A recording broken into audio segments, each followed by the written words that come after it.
Welcome, everybody, to Who's Your Band? I am Jeffrey Paul. I am joined by Sean Morton. How are you, Sean? I'm wonderful. I was not in a car with you going to New Hampshire this weekend, so I'm very ecstatic about that. Let me tell you something. I am getting really old, man, because Yes. So the shows were Friday and Saturday night. Didn't get home till about 4 o'clock in the morning on Sunday, and I am still not recovered. At least you didn't yell at somebody and call her a dumpy, ugly soccer mom with probably had retarded kids, and then forgot that you were doing a benefit for a soccer club. Yeah. Yeah. How'd that go over with the crowd? Like a fucking fart in church. It was great. Took me a while to get him back. That was probably your best stuff that you did, though. Fuck. As soon as I caught myself, like, you know, like you say the joke and then you're like, fuck.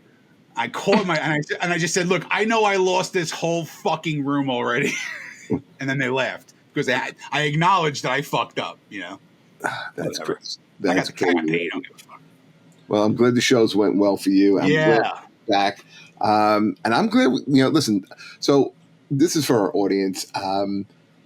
We were trying to figure out who we wanted to get on for this week. And again, this has been a real busy stretch for me.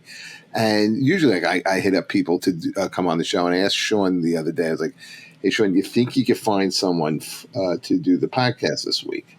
Mm-hmm. And he goes, I think I got somebody. And then he told me who we have.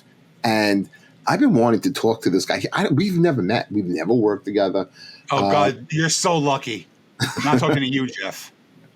Nothing but obnoxious, Sean. Nothing but obnoxious. Everyone has the same relationship with Sean Morton. 15 years, man. Same shit. But this guy, this kid. Listen, say what you want about Sean Morton. I do love him. I have to admit it. He's one of the best. But our guest today he's a very funny comic. Okay, I did see you once when I was first starting out. He's been in the game for a long time, but I became a fan of his through a video that came out, I'm going to say about 5 years ago. And I've been pretty much following him ever since. And so our guest today is a comedian. He's I think, are you an actor, George? Not these days. Well, I guess he used to be an actor. I was an actor. Very happy to bring to the show George Gallo. How are you? Good. Nice to meet you, man. How are you? I'm good. Introduce yourself. What's your name? George, let me explain one thing to you, because I do have the relationship with you. Jeff is not. Jeff is only meeting you for the first time. Jeff is going to cut you off a lot during the podcast. Jeff is going to step over your answers. That's all. Yeah, he's going to step over your answers. He's the greatest guy in the world, but he likes to hear himself talk a lot. So when he asks the question, give yourself a 1, 2, 3, then answer, because he's going to jump in anyway. Yeah, I don't like dead air. Okay. He must be a good.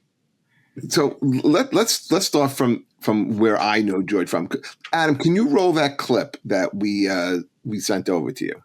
I have a ton of questions for George on this. Oh, God. I know. It doesn't go away. Sore loses! Shut the fuck up! Sore loses! Shut the fuck up! Sore loses! Shut the fuck up! Sore loses! Shut the fuck up! Sore loses! Shut the fuck up!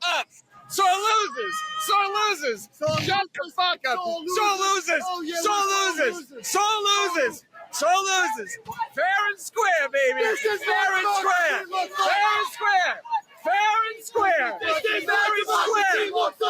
square! Sore loses! This is what democracy looks like! Yeah! 1 million votes! Sore loses! 1 million That's right! votes! You lost! 1 million You votes! lost! You lost! You're You gonna live with fucking it. lost! You're gonna live And with you it. lost! You're gonna live with So it. lose, you're gonna live with it too! We've been doing this for always American history! You lost! Good night!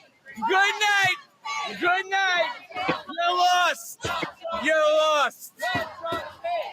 Okay, Adam, got it here.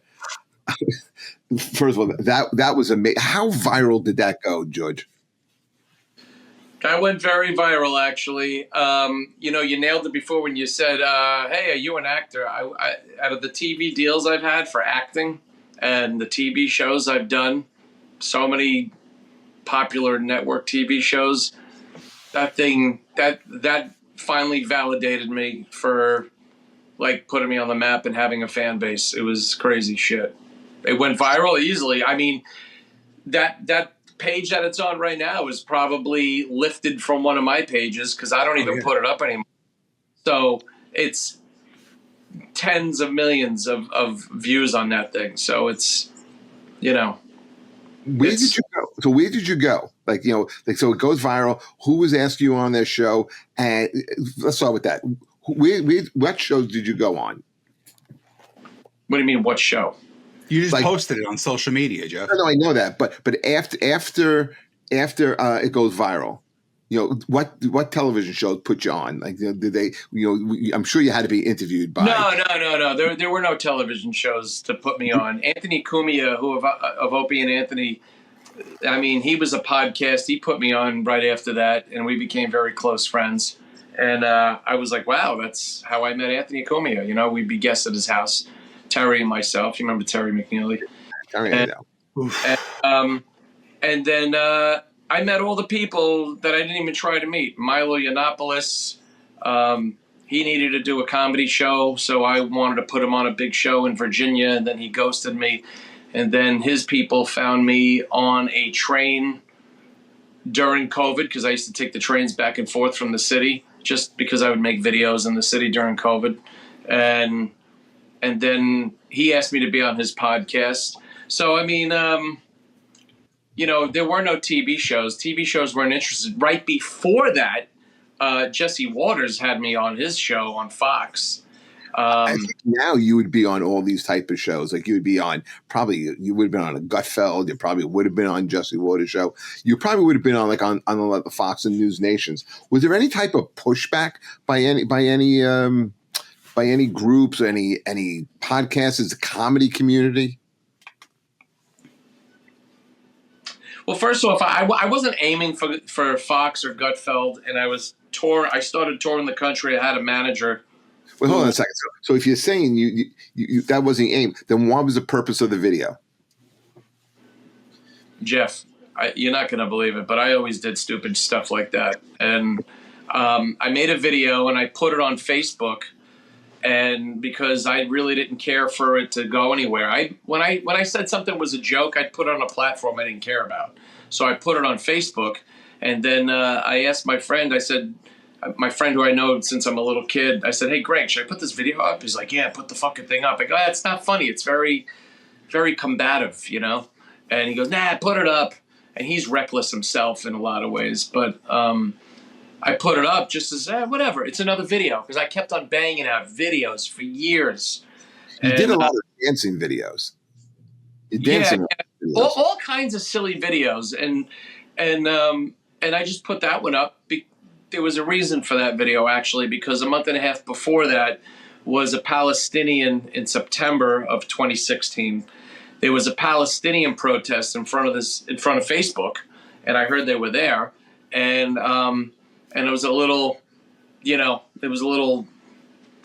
confrontational. So I said, I'm going to kind of be confrontational, but I go, the video's not funny. And then I kind of analyzed it. I go, what would make it funny? And I said, if I was ever in another political or protest situation, take away political, if I was in another protest situation, I said I would capitalize on the chant that they do. Because there's always a chant that they do, sore loser, there's like a beat to it, So I did something with that, and I just changed the lyrics, because they were saying something else like, Trump is a loser or whatever, and I just replaced the lyrics, and they became lyrics because it's musical. So the goal was, I was always making videos, everywhere I went around the country already. Had nothing to do. There was no goal to be viral or anything like that. And I wasn't on any side of the fence, side of the aisle, because I didn't care. I thought everybody, and I still think everybody's an asshole anyway, whether it was Republicans in the street crying or if it was people on the left. Who's ever in the street crying is annoying me because I'm trying to cross the street to go get a hamburger and you're in my way. So I thought it doesn't matter who you are. I just didn't like you because you're in the way. You're being a crybaby. That was really what it was. Was it dangerous? Was it dangerous doing it? Did you? Yeah, I made so many dangerous videos. It doesn't even matter. Like it's that one in particular because near the end of it, it looks like someone like is bumping you, and you you look like you wanted to confront the guy, and you kind of caught yourself. I love confrontation, Jeff. You're one of the few because people today do not. Everyone looks to be very apathetic. People don't want to confront people. I think everybody would subscribe to appeasement as opposed to taking something head on. No, and that's the thing about George though is and you've never really worked with him though, right, Jeff? I've never met him. See, this is the thing. When you work with comics all the time, you kind of learn the routines and you learn all that shit. The thing about George is you're never going to see the same set twice because he doesn't write the same set twice. He's fucking legit out of his mind. And when you watch him on stage, it's like you're literally watching 15 different characters on stage, and the guy has no fear. So when I saw that video the first time, I was like, this is the only fucking person who could have pulled this off. You're right. I mean, I don't know a lot of people who would have had the guts. I mean, he's in there. Everyone looked like they were coming at him. One thing, the guy with the glasses, the sunglasses, who said you have to live with it. You have to live with it. Was that guy kind of threatening you afterwards, and the other guy too? What I heard is that first off, that was Philadelphia, Market Street, and Philadelphia is left wing liberal epicenter right there. So who knew they were going to be doing that? It was by chance. Everything. I know it sounds crazy and cliche, but everything's in God's time. And that video, the way it happened, was I usually go to the city when we're working at the Bristol Comedy Works. I'll go to the city by myself, but Terry decided to go, and Terry decided to drive, and Terry decided to take the completely longest way in. And Terry's a very stubborn guy. But he's really a sweet guy. He really is. And we pulled into town, and then I got out, and I saw a parade. And I go, oh, I think I'll just jump into this because they fucking annoy me. And that's really what it is, Jeff. So, crazy. I don't really care. I don't know. I heard afterward, because that thing started really clicking up quickly, and Terry was watching it on his phone. He's like, dude, 38,000. I'm like, I didn't care, It sounded exciting, but I had a show to do and my mind was there. But someone called me. A lot of people would inboxing me on the Facebook Messenger, and they were saying, thank you for doing this. Thank you for doing that. You got to help us. I'm like, what are you talking about? The Marines, the fire department, the police, all kinds of different people were messaging me, thanking me for doing it. And then that's when I started getting a chill up my back because the video happened about 4:30 p.m. And then by 7 o'clock, a lot of things were going on. And I said, there's something going on here, And then I heard that there was a band because a guy who owns a restaurant wanted me to do a thing there. Everybody was still and probably still is, very closet conservative. I guess I was more of a conservative hero. It was like being Dorothy landing on the witch by accident, and everybody goes, oh my God, you're this, you're the spokesperson, you're this hero type. And I'm like, I'm not any of that. I just think it's bullshit what they're doing, And then they said, by the way, they contacted me, and I'm like, oh, I could do a show. I'm happy. I'll do a show for 52 people in Philadelphia the following weekend. Everything's getting bigger. But then they go, yeah, but we just heard on the news that there was a mob of people. They heard on the news some guy from Long Island. I'm like, how the fuck did they hear that? Some guy from Long Island had a mob of 50 people chasing him. And I'm like, I don't know anything about this. Yeah, you got to get out of town. I'm like, I'm already out of town. I'm in Bristol. I'm doing a 9:30 show at this Comedy Works dive place. And, so no one really got in the face. But you know what? I have a very intent presence. So, and that's 10 years ago, 9 years ago. Yeah. So I'm less tolerant. Was it that long ago? Yeah, Well, it's when Trump got 2016. in. Yeah, wow. Right after Trump's election. Right, that was 2016. Yeah. Yes, Yeah. yeah, but you didn't back down. And the thing is, you kept it entertaining. I thought it was really entertaining. I wanted to go longer. I wanted to see what else would happen. Less is more. A minute long is all it was, and it was me shooting the video. And people thought someone actually shot it for me. I did all my own videos. I always still do my own videos because nobody's reliable, and it's a different psychology when somebody else is actually.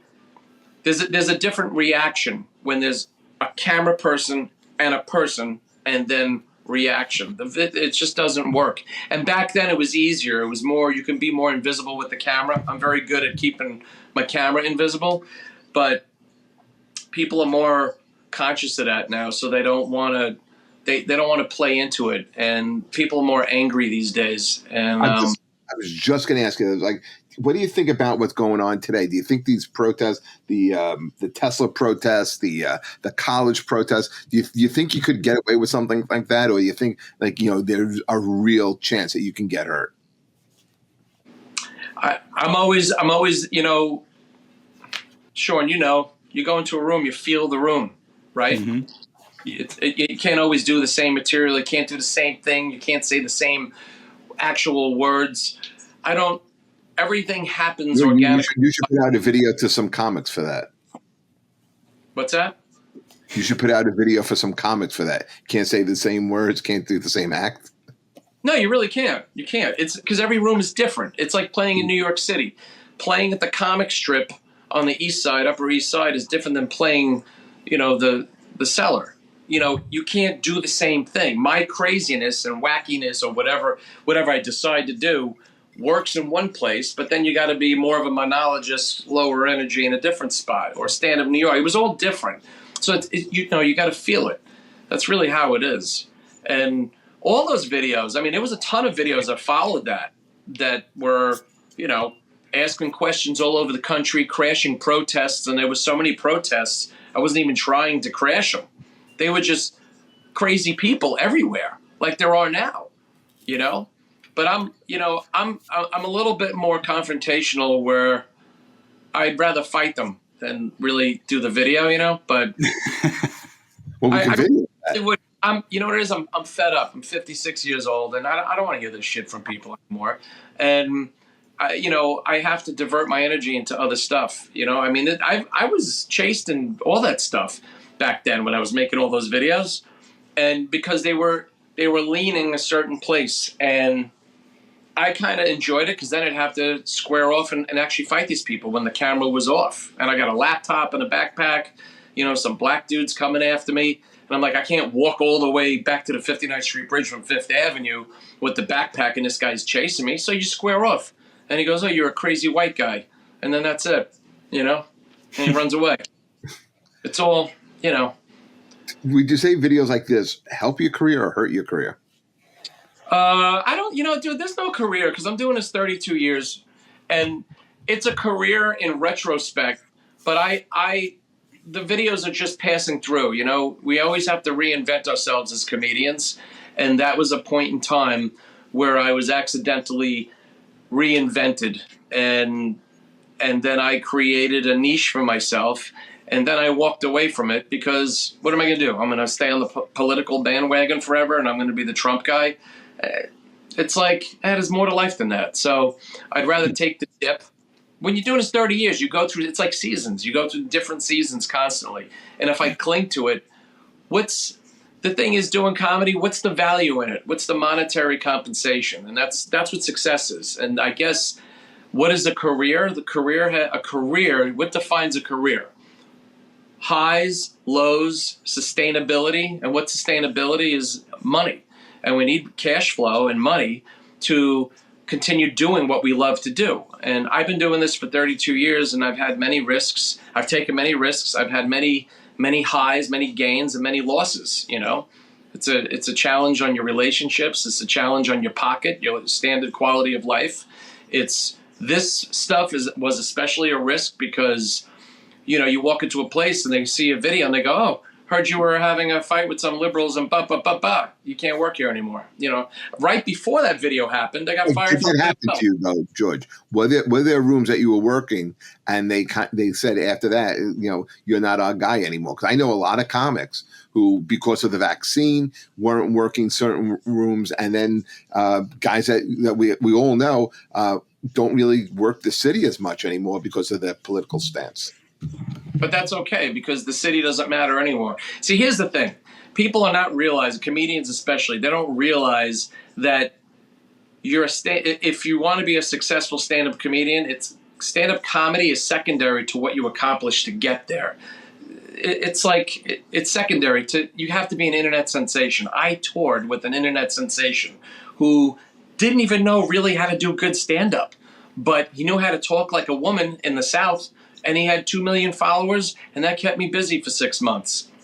So he grew into being a better stand-up comedian because he had his built-in audience instead of sitting around waiting for late night. Manhattan, the days of the deals that we used to get back in the 90s, Disney, HBO, and Fox, they'd be there, they hear about you, you'd be crushing it, and then next thing you know, you're signing on the dotted line, they give you $60,000 for 6 months. Those days are gone.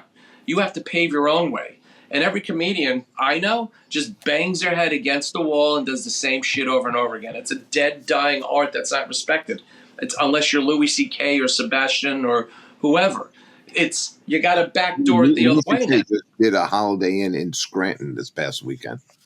Yeah, and it's humbling shit. Especially what? How old are you?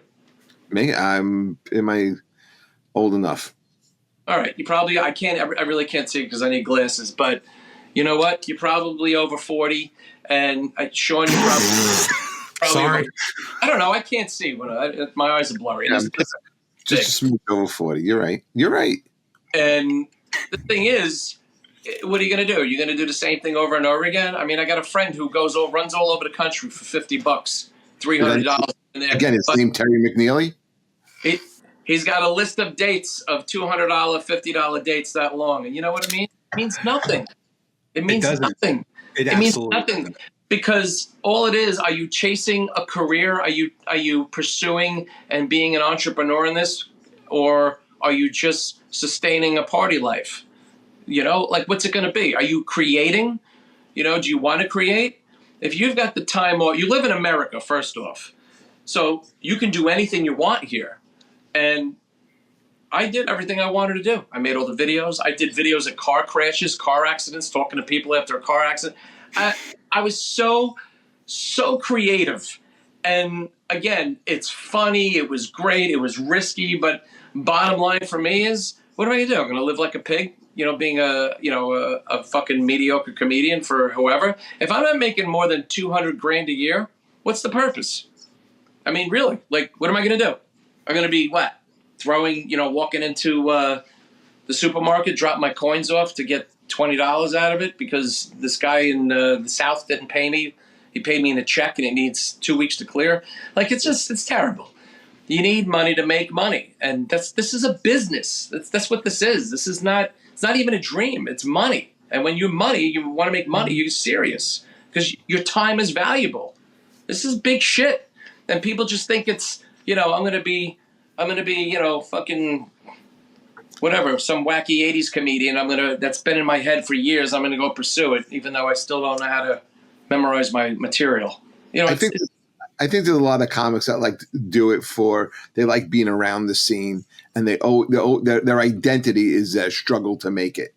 And then I think there are some comics, not as many as you think, are really nose to the grindstone type of guys that say, look, I'm coming in, doing my spot. Good seeing you. See you next time. Right. Those guys also have somewhat of a business acumen. Do you think comics today are not taking as much risks because hey, you say one thing, you do one thing, and the backlash, and you kind of get quiet canceled. I think the days of the big time cancel is kind of past us, but there is a quiet canceling. Hold on. I'm going to cut you off for that one. I heard a comedian say something about that, and it made beautiful sense after I really thought about it. No one ever gets canceled. You just get a different audience. And it might not be the audience that you're used to having, but you'll have a different audience. You think of it that way, that changes the whole aspect of it. It is. You can't get canceled. I've been canceled 10 times in 30 years. It doesn't matter. People forget. Pee Wee Herman, perfect example. Doesn't matter. You could jerk off in a movie theater, and guess what? He still made movies after that. People forgive him. I mean, they don't. I'm not saying he was, but his career didn't go at the trajectory. It was. I just was arguing with this on the weekend. You know, you're in a car for 5 fucking hours, and you know everything comes up. This was one of the topics. I was like, yeah. You know, first of all, I think the guy who outed him, he jerked off in a porno theater. That's what he's supposed to do in a porno theater. Okay, and. Yeah, he got back. He got his career after a couple of years, but it was bit parts. It was never really leads. It wasn't the career it was before that. Well, he was up and coming, and you know what's really kind of sad and kind of terrible and pathetic in a lot of ways. Not to drag anyone's name through the mud, but who cares? Andrew Dice Clay. You know, he said not nice things on MTV. His career has been tainted, and he's had a lot of lows more than highs. And you know, he stole Otto Peterson's material from Otto and George to he used that as a stepping stone, which is disgusting. And when I met him in person, we were in the green room at Caroline's, and I said, "Hey, how you doing, Andrew? I love your. I'm very nice to everybody. There's no reason to be a dick." And I shook his hand, and he was just like, "Yeah, whatever." I said, "Oh, you don't have to say that, And my friend Carrie Carabas, who's a very well-known female comedian, I was just with her on Thursday night. Yeah, Carrie's incredible. And I know Carrie since 2 months I was into doing this. And she used to do a thing called Andrea Dice Clay or something like that when she first started. So she was excited to meet him as well. And he was a dick to her. And she told me about it. I said, because he's a fucking asshole. He's a bum. He's an ugly bum. And that's it. And he'll always be a bottom feeder, scrapper, material stealing piece of garbage. That's it. So George, you're not like a fan of Andrew Dice Clay, is what you're saying? Hey, you know what? I hope Jesus saves that Jew's soul. How about that? So you're a good guy. Sean tells me. I mean, again, I don't know you, but I mean, I like I said, I love what you do. But music, you're a music guy. I don't know how you know that, but yeah, I'm very much into music, good music composition. Like yeah. What? Like name the show called Who's Your Band? So we haven't asked this question in a long time. Who's your band? Who do you like? With vocalists, Jim Morrison, Dave Gahan from Depeche Mode to Chris Cornell. I mean, David Lee Roth. I mean, that's just the vocalists. It's nice to hear a man's voice in music, and there's probably countless others I'm not even covering. But the aggression, the masculinity, and a man's voice is what you don't hear. It's something you don't hear in a group of 5 like Backstreet Boys and all that crap.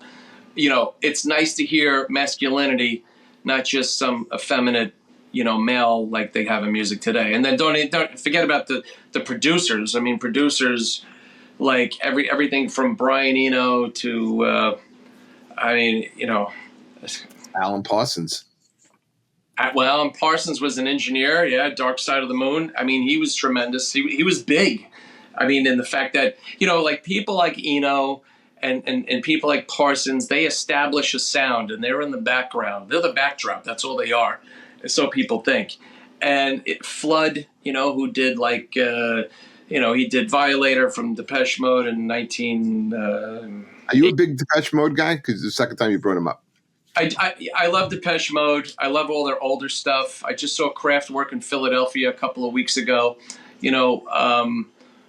Computer Love from Kraftwerk, Coldplay used on X and Y, which was produced by Brian Eno. So Brian Eno adds a different soundscape to music, plus doing the composition, plus he was co-producing on U2's albums from Forbidden Fire, The Unforgettable Fire, to Achtung Baby, and which was a great concept record, and all good composition, all right on time, great composition. And Same thing with Coldplay. I mean, up until a certain point, Coldplay was great, and they were up and coming. And right just these days, I'm just listening to a lot of like the Vines, Interpol.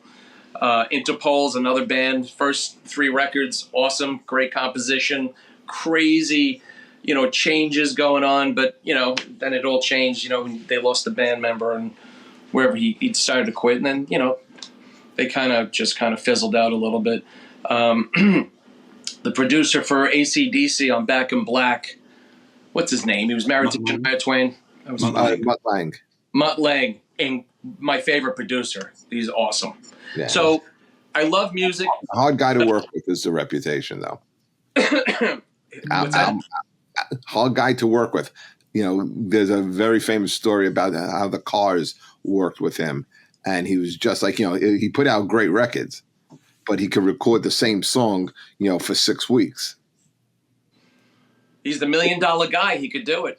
The Beatles were going there 6 weeks. They're putting out the second album already. That's true. That's true. But they also had a different guy. They had different mechanics, different, recording equipment. But man, when you listen to Back in Black, it's timeless, timeless, timeless. And, it definitely holds up over time. But I love Depeche Mode. I still think a song like you want to get into your head, put on your headphones and listen to Never Let Me Down or I Feel You. Those 2 songs, man, they transport you. Okay. And if you take the right type of substance, I Feel You is from Songs of Faith and Devotion. That was produced by Flood. Then when you do Music for the Masses, 1987, where you Never Let Me Down. Never Let Me Down. Strange Love on that same album? Who? Strange Love. Yeah, that's track. Yeah. You could hear like that era. That sound is like being like in a tunnel. Yeah. There's a lot of stuff coming at you. It was funny because if you listen to, I think it was Dark Side of the Moon, has very similar transitions in it, and I definitely know that they drew from that. But Music for the Masses was engineered by Dave Bascom, who engineered Tears for Fears on that successful record, Everybody Who Wants to Rule the World. Right. Great album. Right. So Dave Bascom engineered that, and then when he went to Music for the Masses, this guy was not messing around. He was playing, he knew how to make this atmosphere that was Music for the Masses, which is my favorite record by Depeche Mode. All those sounds, you're like, where the hell did they come from? All the sounds are unique and they're beautiful. I remember, Sean, I don't know if I ever brought this up on the show, but I did work in the music industry for a while. And I did work for an A&R for CBS Records. And I worked in at Black Rock, in fact, on 52nd Street. But 52nd or 50th Street, I lose track all the time. 52nd. 52nd and 6th? Yes. Yeah.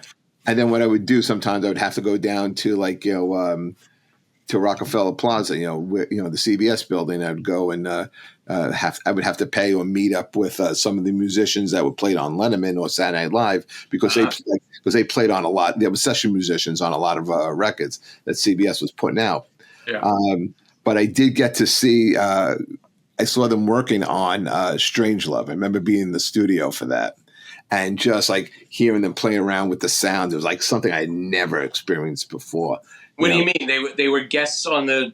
No. What I did, like they had already recorded the song, and I was in with the engineer. The name escapes me, and he was like, "Here, check this out." And they weren't even on our label, but you just through the business, like people. Yeah. And he was playing that, and he was playing with like the different mixes of it, just playing on different things on the board. Yeah.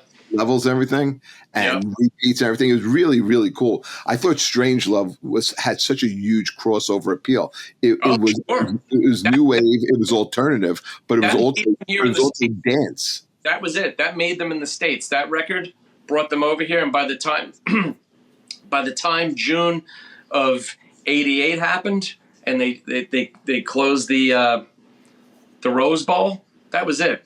No one did the Rose Bowl since the Beatles, and they were there first. And they did their documentary video movie 101, and the next thing you know, boom, they made it. They pulled it off. And I saw them at the Meadowlands in '89, so they were there.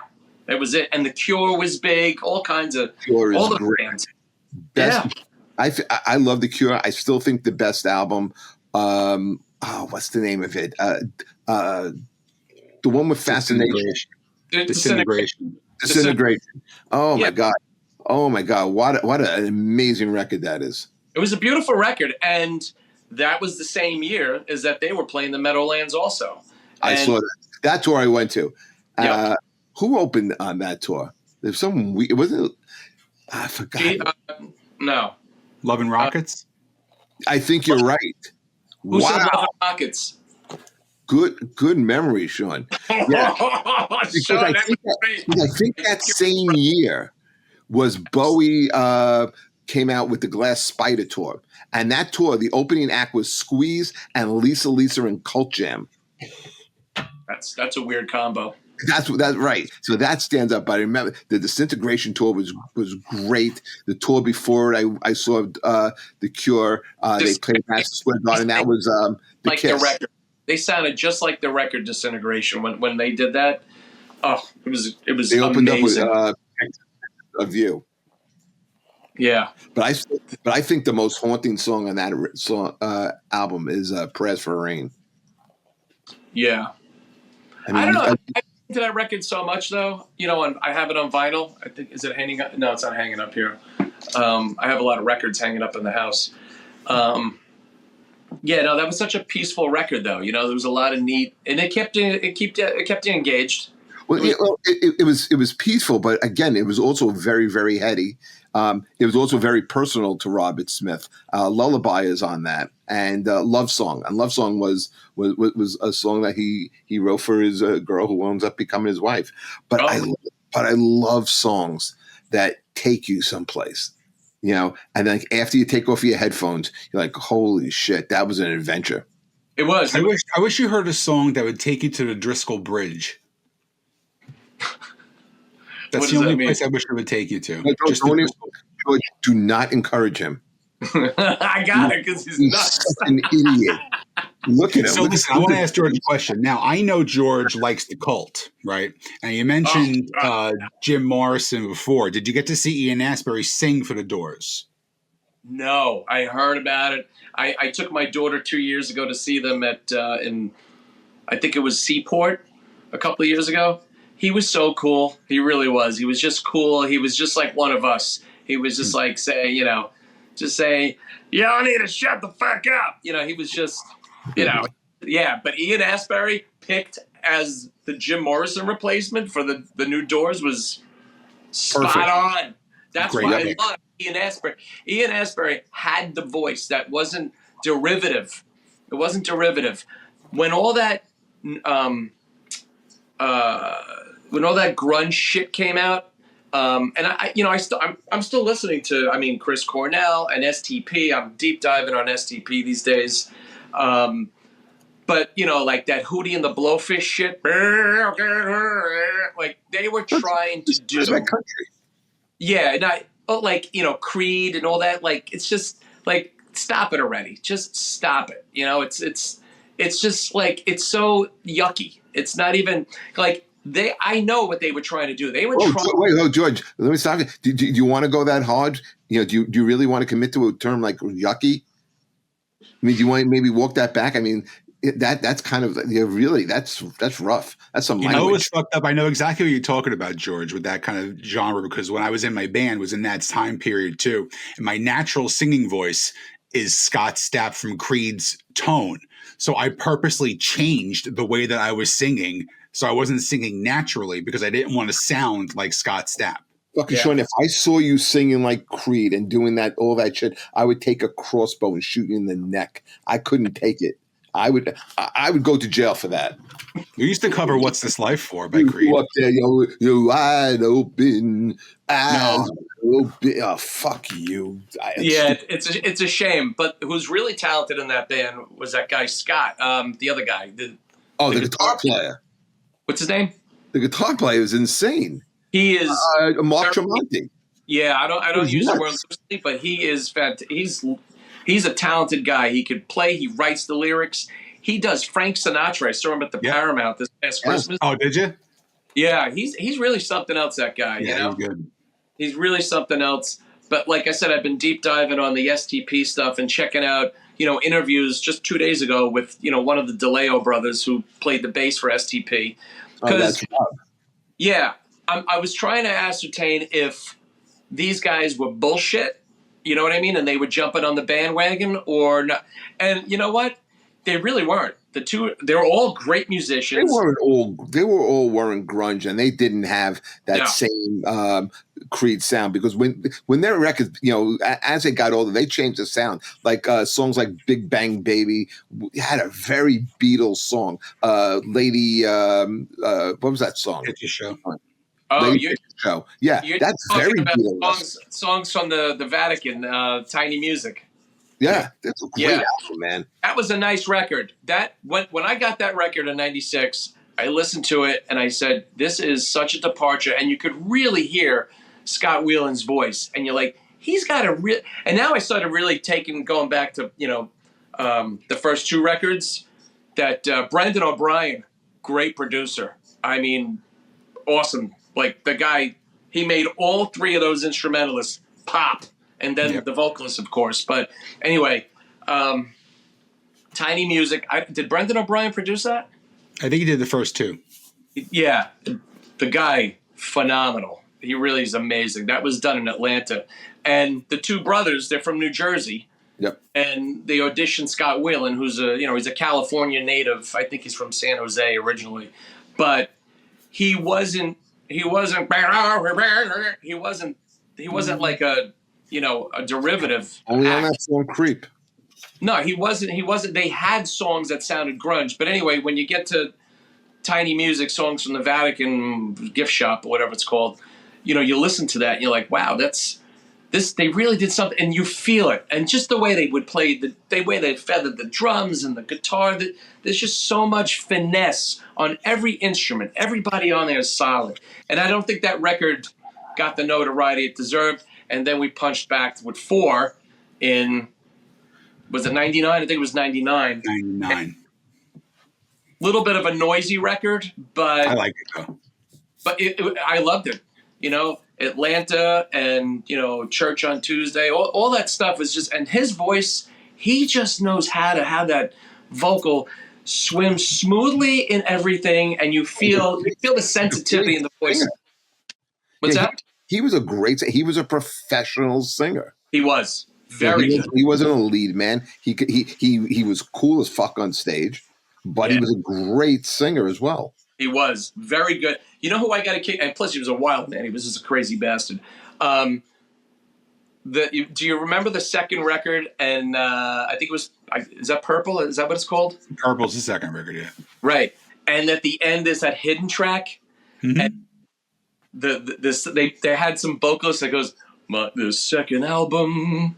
Yeah. And they had like this weird 60s shit in it. Do you guys remember that? Oh, I remember that. Yeah, absolutely. Yeah. Oh my God, dude. I listened to that and you hear the vibrato in that guy's voice and it's so silly, so campy. And it was so good that it was, the second album, dun, dun, 12 gracious melodies. Remember that? They're putting out, I believe they're putting out a record on Record Store Day. It's a Live in New Haven 1994 double record coming out on the 25th for Record Store Day. So it's all going to be from the first two albums. Wow, that's George, if you like this band, because I get the feeling I think I know the answer. Were you a fan of Kiss? I was resistant to Kiss because I was really caught up in a lot of other stuff. But I didn't really like them. I like the slower songs like Beth, believe it or not. But their other shit. Woman. What's that? Odd Luck Woman was a great one. I didn't like their rock out stuff. I didn't like it. I don't want to be a part of it. I wasn't interested. It didn't sound like what I really wanted to hear. I was into Electric Light Orchestra more. Oh, I love it. I just saw them again on the last tour. Yeah, I seen them a couple times. I love ELO. ELO was when you listen to good composition and incredible recordings, And you talk about guys who could produce or have a sound. Jeff Lynne, he produced the Traveling Wilburys. He produced Tom Petty's comeback record. He produced Yeah. George Harrison's big Yeah. breakout. Oh, he's amazing. Yeah, Jeff Lynne is no joke, and he's smooth. He's a talented guy, and that was basically his operation. I mean, of course he needed the other guys to do it, but I mean, it was such a fantastic time melding orchestral and synthesized and using the vocoder that was created by Kraftwerk in the 70s. So, when you hear that made sense to me because I loved sci-fi and it sounded like sci-fi. They had the big flying saucer on Out of the Blue. I mean, and the guy who did the artwork for that record is some Japanese artist who did a Scorpions album cover also. I can't remember who it is, but he was good. He was awesome with I think it was Yamamoto. Yeah. Yes. Yeah. Just Phenomenal. Up, by the way. What's that? Everyone, I just made that up. Everyone in Japan is named Yamamoto. Yeah. Well, sounds like it. He's awesome, that guy. He made only 2 rock album covers, but one of them is from the Scorpions. And I'm always trying to find the poster for the inside. They have the inside of the ship too, which I had that. Out of the Blue, the opening of Out of the Blue when it goes Concerto to a Rainy Day, okay, into Mr. Blue Sky is definitely one of the best openings. It was one of the best openings of a concert. I was a kid. I went to that show. Oh my God, man! Nothing has ever really replicated. See, that. I brought George on this show thinking he was going to break your balls alongside of me, and you guys are fucking blowing each other over Depeche Mode. Fuck. Fuck both of you, really. He was such a dick when I first met him. He's still an asshole. When you first met Sean, what did he do that was such a dick? I know there's a lot of things. Pick one or two. Oh no! It's the whole essence of him is just asshole dickologist. That's all he is. And he's a dickologist. I think I'm a sweet boy. Yeah, as he takes a sip. Yeah. That's a cup full of cum. He's such a fucking ass, but always, you know what it is? I know where his heart is, and that's why I love him, man. That's it. It's simple. Plus, me and George, you know how when you have if you sleep with the same, if you and your buddies sleep with the same girl, they call it Eskimo buddies. Me and George had to figure out a term because we've both been on the road with Terry McNeely. So it's kind of like a Wounded Warriors kind of club. So has that Neanderthal ever left food out for 3 days and then continue to eat it? What do you mean? When you were in a car with Terry on the road, would he leave stuff in the car for 3 days and then eat a burger? Terry was the most considerate smoker I ever met in my life. And that was a time in my life I will can never replace. It was such a wonderful, awesome time. And Terry is naturally just so fun. He's funnier off stage. Oh yeah. He's just a different funny, and he doesn't realize it sometimes. And the impersonations he could do, I would tell him, go do that. He wouldn't do it though. He could do so many impersonations, it's awful. He copies a lot of my impersonations of other people though. I would do an impersonation of Kaplan at Bristol, and then he'd start impersonating my impersonation. I'm like, Dick, you stole that off me. So but I do a better Kaplan than you do if you really think about it. Yes, well, yeah. He's a fucking cat. George, I'm going to blow your mind with this comment, right? Yeah. So I just started comedy. I wasn't even a year in. And Tommy Gooch brings me out to the brokerage for this contest. I was just going to support. I never had done it. I didn't have enough material or anything, but I'm just going. I wound up getting in the contest because someone didn't show up. But before we went to it, he goes, because it started late. It started after their regular house show. He goes, we got to stop at this place called Behind the Bars, okay? And you and Terry McNeely were performing there. Does that ring a bell? Was it 2012? Yes. Yeah. Yeah. Yep. Do you remember that play? Behind the Bars. Oh, I only went there once. I was there that night, and you guys had a poster up, and I thought you guys were like, holy shit. They have a banner up that says Road Rage Tour. Like, holy fuck, these guys must be big. You know, the Road Rage Tour, Jeff, I put that together because I was divorced in 2007, and although I had been doing comedy for a while, stand-up comedy for like 15 years or something, I didn't have anything holding me back now. So I wanted an opener with me, and I wanted to do so. I created the Road Rage Tour, and I had Terry as like my official opener, and it ended up being one of the smartest, best things I could ever do in stand-up, because he was hungry for it, and I was as well. And in that month, the Road Rage Tour, I made 30 days we worked. He goes, I said, I'm going to book us every night in fucking June. He goes, okay. But he didn't realize, you know how impossible it is to work every night in June as a comedian? Yeah. And all the comedians, they were so like, how'd you get that? How'd you get that? How'd you get that? I'm like, I just fucking know what I'm doing, man. And I filled it up, and the comedy clubs were fucking pissed. And, but I didn't care. Cause you know what it was for me? It's, I'm getting on stage and I'm doing what I want to do, but I'm also making money, because that was the value of what I wanted to do. I said, I deserve to be on stage, and I deserve to be making at least $100 a night from doing this. And you guys doing door deals? Yeah, they were like door deals and budgets and things I negotiated with every single little place it was, whether it was a bar or it was some kind of theater or whatever. And I even doubled them, and it was just a thing I wanted to prove to myself. And then I obnoxiously put a color page ad in Newsday, putting all the dates of the Road Rage Comedy Tour, and the comedy club saw it, and they fucking threw the newspaper across the room. And I said, I always do what I want to do, and I did it. One of those club governors? Governors, yeah. I made nice with them years later. Well, there was a couple of guys in there that were like fucking with people, and they would fuck with me, and I couldn't get in there. You can't build it. John Truson?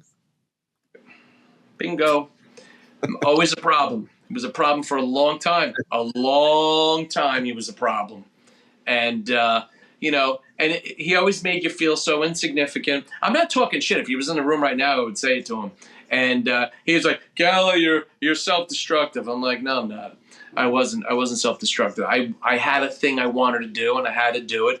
And then he would make you feel uncomfortable. Always, he would make everybody feel uncomfortable, except certain people. The chosen few people. And and it was just, I don't want to deal with this shit. I just want to go and perform. I don't want to go through this. I don't want to get upset or nervous or step on toes. I just want to perform. It's stand-up comedy. It's expression. It's fun. It's supposed to be fun. And you know what? Let me tell you something.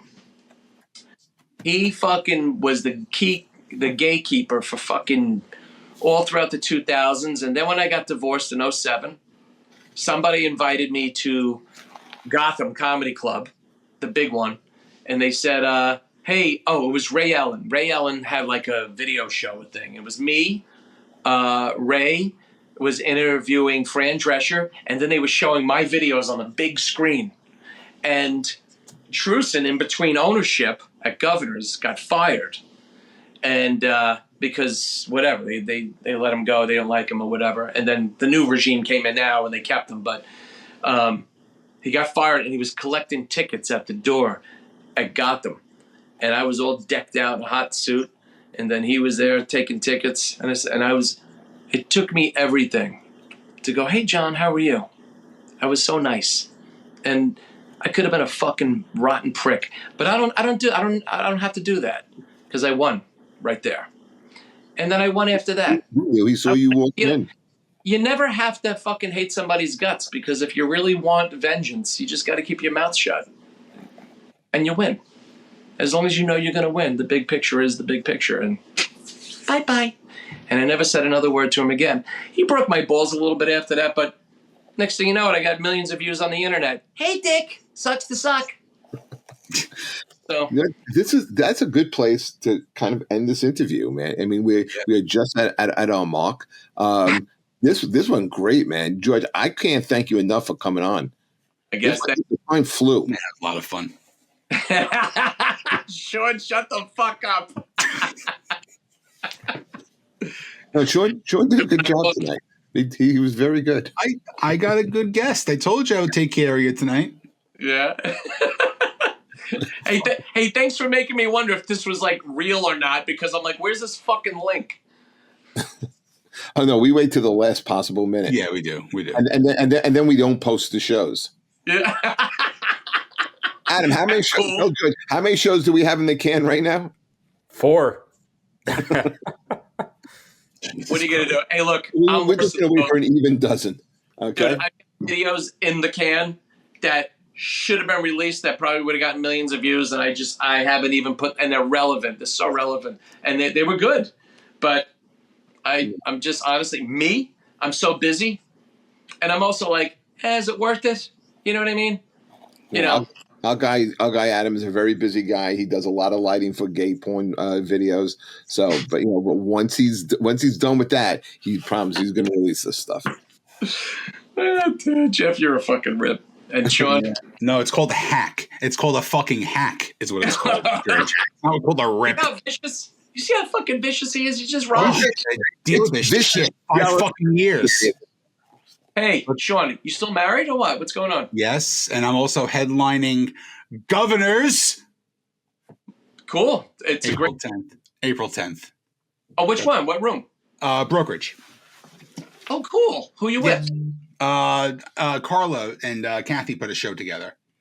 Fantastic. So, and I will say the one thing, the funniest thing I've ever heard in my entire life was said by Carla Ogerson's daughter, who I'm sure you've met at some point. The little kid? The little girl. Now, mind you, her father is a very well-known comic. Her mother is a comic. Her stepfather is a comic. And the funniest thing out of all of them is when she said that Terry McNeely looks like Gordon Ramsay if you bought him on Wish. George, where can people find you? And what do you got coming up? I'm actually developing, believe it or not, a past due podcast that my son Michael's helping me out with. So that's going to be happening. But I have a handful of dates coming up on Long Island. Nothing big and razzmatazz right now. I'm in a little bit of a strange hair day in my career path right now, to be honest, with stand-up comedy. You go through it every so often, so you figure out a new path. And that's what I'm doing right now. So if I rattled off a few places, you really wouldn't know, what they, where they were. But one of them's in my hometown of Lake Grove called the Village Idiot, and that's where I'll be on April 10th. Well, anything we can do to help promote you and get the word out, let us know. Thank you again for coming on, man. We really appreciate it. Truly are one of my favorite comics that I have ever encountered with. And I mean it truly and seriously. I'm not being a dick. You are my friend. But if you can get the chance, go see George. You're not going to leave disappointed. Yes, thank you, George. And guys, please keep following us, keep subscribing, comment, and all that stuff helps the algorithms, and we really do appreciate it. For next time, thank you so much, George. Once again, thank you, Adam. Thank you, Sean. Go fuck yourself. No, I'm only kidding. I love you.